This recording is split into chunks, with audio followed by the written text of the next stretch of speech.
I was a yeshiva girl, and that has a lot to do with why I'm going to be going to Gaza. A lot of people use the Torah to go and, build settlements and, horrible things like that. But I really believe that they're misinterpreting the Torah, and that truly the Torah does not allow the ethnic cleansing of people that believe in God, believe in the same God as Jews. And I mean, there are books in the Bible that say you can't. If somebody is a fellow, believer in God, you're not supposed to, do that. And a big thing is that when I was going to yeshiva, they didn't really talk about that part. Basically, they did talk about how, Jews were connected to the land and everything like that, but nobody really spoke about, the whole idea of, well, what about modern Israel and the Medina, what it is now, and that's a totally different thing. I mean, Jews are connected to the land, but if we oppress people, if we go and we sin, then we really,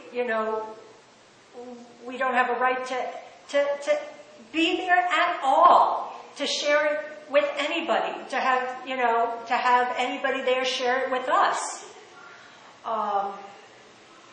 Anyway, so I'm part of a group called Fatouche. It's a Mideast ensemble, and it's poetry, and it's with Farid Bitar, who is Palestinian, me who's Jewish, and Grant Lyon, who is Anglo-American.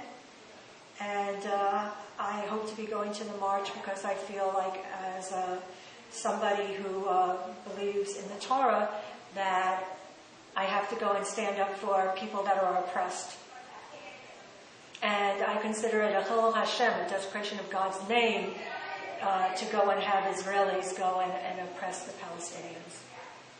To my half-brother Ishmael. And it starts off with Genesis 21:12-13. And God said to Abraham, in Isaac shall thy seed be called, but I will make Ishmael also a great nation, because he too is thy seed. 1. We had 2 different mothers from 2 different lands. There was not enough room for both. How can a woman share ambition like a blanket? I saw your mother, she was fearful. She crouched under my mother's fist until our father walked into sight.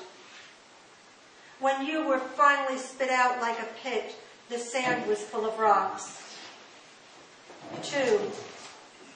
When you were first exiled, did you ever hate our father? I grew strong, stayed with him. Did you write? In the Negev, by the hills of foxes, do you remember us sharing plates of figs? I recall your voice, face, walk, but asked our father nothing. You were a snake my mother chased off. She grew lenient in power, a stream of barley, a piece of straw, a spider basking in cool shade. 3. I grew pale, changed my speech, wore the clothes of strangers. Our father died. You snuck back to visit. Years flew, there was a famine. You let me stop at your wells. Mercy bubbled in goatskin. Forgiveness is a wreath of laurels. You looked at me from the height of a palace. Your bread was soft. 4. I learned Dutch, Ladino. You spoke Arabic. Hebrew hovered in neglected edges. At one time, we both lived in Spain. We even ruled each other's markets. When a queen rose up to batter our doors, hope fell off the rafters and we crashed below. 5. You returned to our father's fields. I ran into madmen. I buried my infants and my mind. When I returned to the site of our childhood, I put up a flag you did not know, strung up wire to keep you out. 6. You burned my wife in Tel Aviv. I knocked down your home in Rafah. You knife my daughters. I shoot your sons. Hagar sews the fabric of mourning. Sarah wears an Uzi. When God asked our father to kill a son, we forget he changed his mind. Oh, half-brother and rival, how do we crawl back into quiet when you sang at the side of my cradle and our mothers talked in whispers?